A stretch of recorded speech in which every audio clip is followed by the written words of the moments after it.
In the world of hip-hop, bars are the gold standard of songwriting artistry. Unfortunately, some MCs have found themselves behind bars and their crimes aren't exactly music to our ears.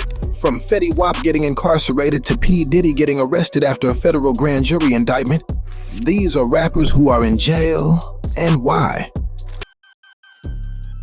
In July 2020, an SUV carrying rappers Tory Lanez and Megan Thee Stallion was stopped by police in Hollywood Hills. Aside from these two world-renowned MCs, there were two other individuals in the vehicle, one of Megan's friends and a security guard working for Tory.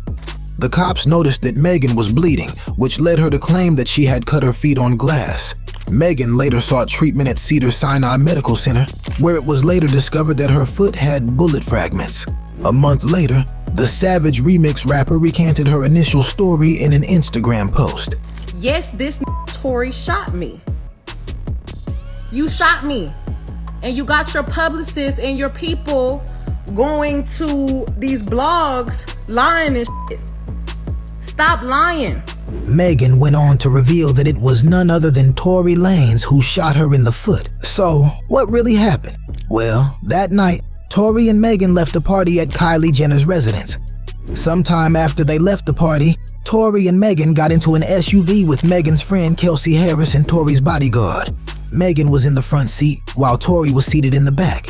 While inside the vehicle, a heated argument arose among all four individuals. The car presumably came to a stop at some point, as Megan claimed to have gotten out of the vehicle, apparently tired of all the bickering. It was at that point that Tory shot at her from the back seat, consequently injuring her foot. Why did Megan tell a different story when first questioned by the police? She claimed to have done so for reasons of self-preservation. In a 2020 NBC.com article, Megan was quoted as saying, "You think I'm about to tell the police that we, black people, got a gun in the car? You want me to tell the law that we got a gun in the car so they can shoot all of us up?" For his part, Tory took to the mic to tell his side of the story. In his September 2020 album, Daystar, Tory repeatedly referenced the incident and claimed innocence in the entire situation, even going so far as to say that he was being framed. Perhaps his most infamous line in the entire album was, "How the fuck you get shot in your foot? Don't hit no bones or tendons." His album, however, could not save him from the impact of law enforcement. In October 2020, he was officially charged with felony assault. His charges were upheld in 2021, and on December 23, 2022, a jury found Tory guilty of multiple weapons-related charges, including assault with a semi-automatic firearm and discharging a firearm with gross negligence. In August 2023, Lanez was handed a 10-year prison sentence. For his part, Tory took full responsibility for his actions on that fateful night. Right before the judge handed the sentence, the rapper said, "If I could change it, I would, but I can't. Everything I did that night, I take full responsibility. I truly am just trying to be a better person." What do y'all think? Did Tory Lanez do it? Let us know in the comments below. All right, good morning.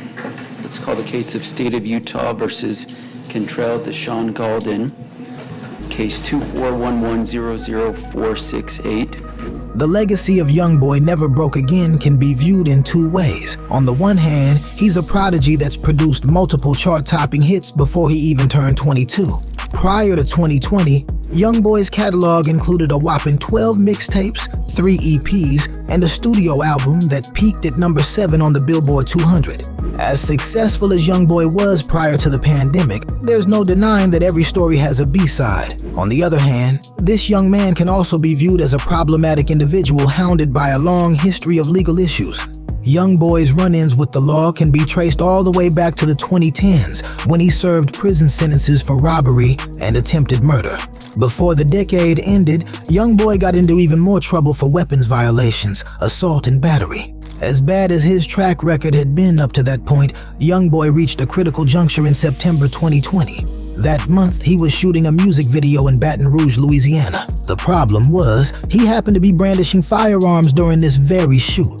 Police eventually made their way to the scene, where they found numerous weapons. These officers went on to claim that Youngboy was in possession of a 9mm handgun. While waiting for his trial in this weapons case, Youngboy spent over 2 full years in house arrest. As mind-boggling as it was to be confined to his residence for this unbelievably long period of time, what was bad was about to get worse.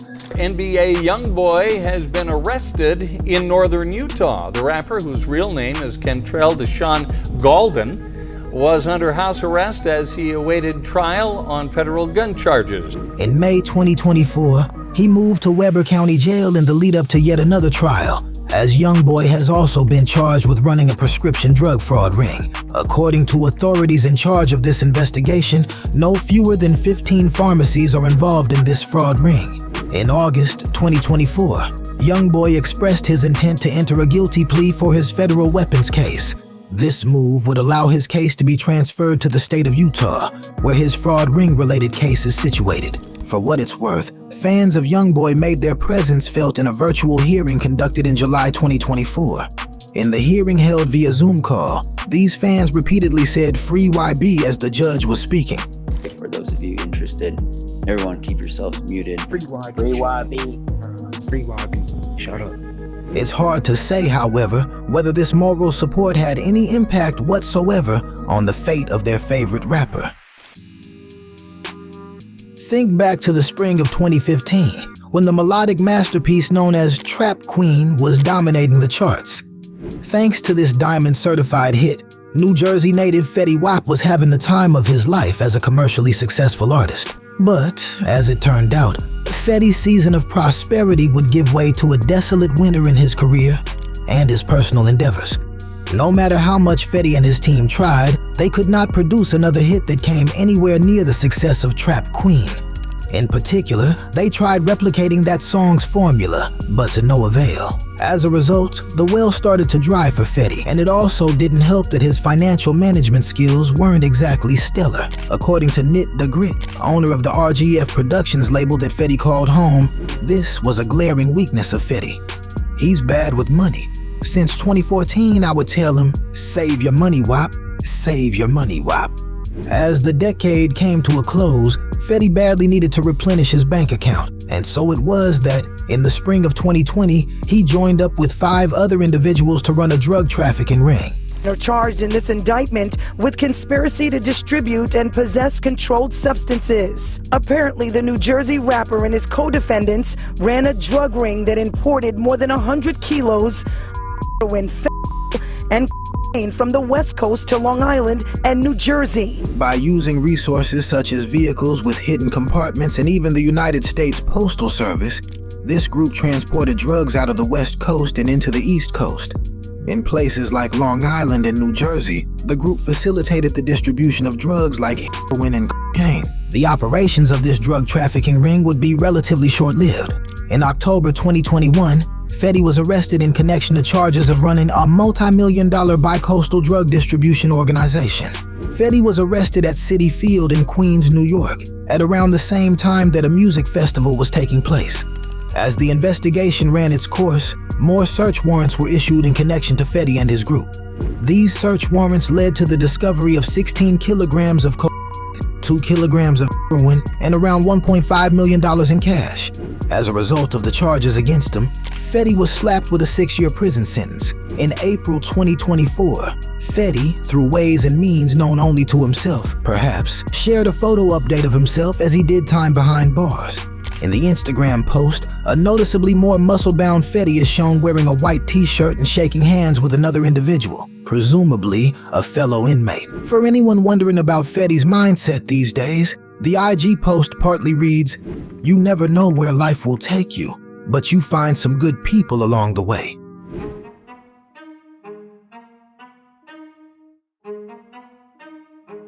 When you think of mumble rap and trap music, one of the first rappers who comes to mind is Young Thug.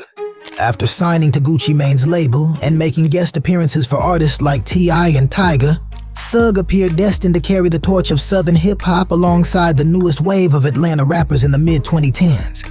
However, when all is said and done, the image and reputation of Young Thug has some particularly noticeable stains. Why is that? Because he has run afoul of the law far too many times. For starters, Thug was sued by a bus driver after a Lil Wayne tour bus sustained gunfire from members of the Blood Street Gang. This April 2015 incident happened against the backdrop of hostilities between Lil Wayne and Birdman, who were involved in a financial dispute at the time. Then, there's his multiple gun and drug charges in 2017, the same year when his home in Sandy Springs, Georgia was raided, with the search leading to the recovery of both marijuana and cocaine. The following year, Thug was charged with the possession of various drugs, such as amphetamine, hydrocodone, and codeine. You're looking at Young Thug's mugshot. The Fulton County District Attorney claims the rapper, whose real name is Jeffrey Williams Jr., is part of a gang that used violence, drugs, and even murder to make money. Thug's legal issues would ramp up in 2022, when Thug was arrested in connection to gang-related charges. Thug would then be indicted by a grand jury for violating Georgia's Racketeer Influenced and Corrupt Organizations, or RICO Act, as well as participating in street gang activity. A year and a half after his arrest, Thug's criminal trial began, but it would soon be delayed due to an incident in which his co-defendant Shannon Stillwell was repeatedly stabbed in a jail fight.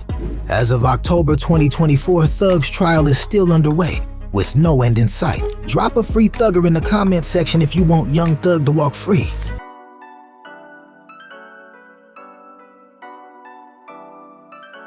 If there was ever a case of a rapper's music being a red flag, it's the case of the MC known as YNW Melly. In 2017, using the SoundCloud platform, Melly released a single that would become his ticket to fame. The single was ominously entitled "Murder on My Mind."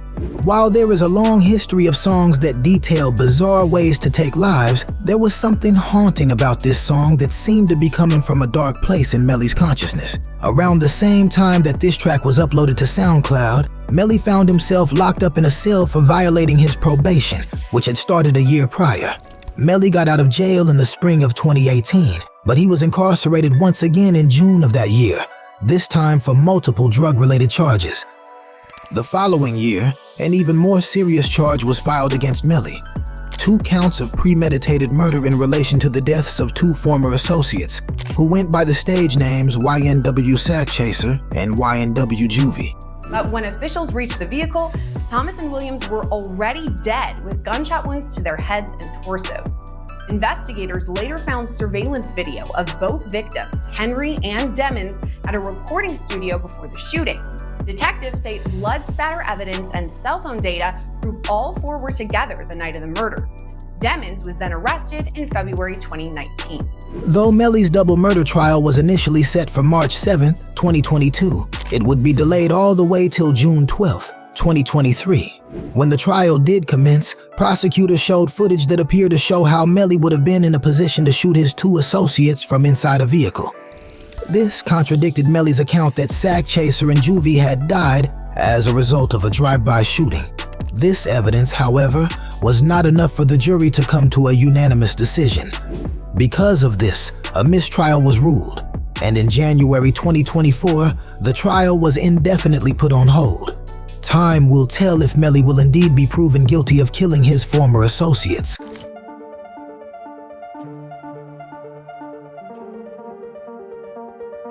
For better or for worse, the Cash Money Records label has a specter of misfortune looming over its rich music catalog. Take, for example, its West Coast branch, which signed Cali native Blueface in November 2018.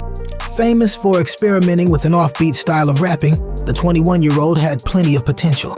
He could perhaps have had a stellar career ahead of him, but then the Cash Money specter would happen. As a matter of fact, right before Blueface signed with the label, he was arrested after shooting at an occupied car. Granted, the man he was trying to shoot had just tried to rob him, but in the letter of the law, Blueface himself was found to have committed a felony. In February 2019, just 3 months after Blueface was released on bail, he was arrested once more, this time for felony gun possession. By 2022, any hopes of Blueface blowing up had gone up in smoke. His debut album had bombed and he hadn't released a hit single in quite some time. To make matters worse, Blueface was taken into custody due to his alleged involvement in a Las Vegas shooting in October that year. His specific charges were attempted murder with a deadly weapon and discharging a firearm into an occupied structure. Why did he fire his weapon? Supposedly, it was because a man made a joke about his car. Yes, you heard that right. After nearly a year inside Clark County Detention Center, Blueface was finally handed his sentence, a probationary period lasting 3 years. During his probation, Blueface was forbidden from taking alcohol or drugs, as well as possessing any weapons. Well, that doesn't sound so bad, right? What's undeniably bad, though, was the rapper's violation of the terms of probation, which led to yet another arrest. Ultimately, Blueface would be slapped with a 4-year prison sentence in August 2024. Jonathan Porter, also known as Blueface, now has up to 3 years probation, and the judge suspended a 2 to 5 year prison sentence. The message in the narrative of Blueface is clear. One can only blow so many chances before life strikes with a vengeance.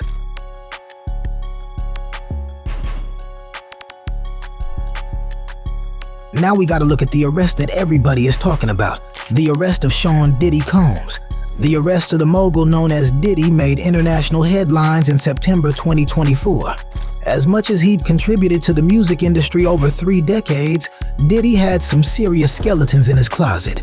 And when the charges against him were revealed, the world let out a collective gasp. New surveillance video shows Combs being taken into custody in a Manhattan hotel last week. According to Diddy's indictment, he has allegedly taken part in a criminal organization involved in sex trafficking, kidnapping, arson, and a number of other offenses since 2008. In a news conference held in New York, U.S. Attorney Damian Williams said, "The indictment alleges that between at least 2008 and the present, Combs abused, threatened, and coerced victims to fulfill his sexual desires, protect his reputation, and conceal his conduct." Furthermore, Diddy supposedly used his vast music empire to facilitate the criminal activities of this organization. This indictment could be considered the crescendo in a long narrative of shady dealings in the life of Sean Combs. Shortly after his arrest, RollingStone.com published a lengthy article detailing his questionable actions since the 90s. This list includes, among other things, his alleged involvement in the shooting of Suge Knight's security guard Jake Robles outside an Atlanta nightclub in 1995, his assault of music executive Steve Stout in 1998, after Stout supposedly sent MTV a version of the Hate Me Now music video that wasn't approved by Diddy, supposed altercations with J. Cole and Drake on separate occasions in the early 2010s, claims of physical abuse hurled by his ex, Gina Huynh, who claimed that Diddy once struck her in the stomach and the back of her head. Accusations made by his ex, singer Cassandra Cassie Ventura, who said that Diddy physically abused her and made her engage in sexual acts with escorts. Other accusations involving sexual assault, including the rape of a minor. Of course, who can forget the multiple times that Eminem has dropped jokes about Diddy's involvement in the murders of Tupac Shakur and Biggie Smalls? While these lyrical claims don't exactly amount to anything of substance, there's no denying that Diddy is now facing a reckoning for his wrongdoings of the past. As of mid-September 2024, Diddy has been held without bail while he faces his charges in a New York City federal court. If there's any takeaway from the story of Diddy and the 6 other rappers whose stories were told here, it's this. The limelight ultimately does not shield a person from the dark reality of their wrongdoings and consequences. Did you know these rappers were currently in jail? Who do you think should go free? Let us know in the comments below. Subscribe if you enjoyed, and we'll see y'all next time.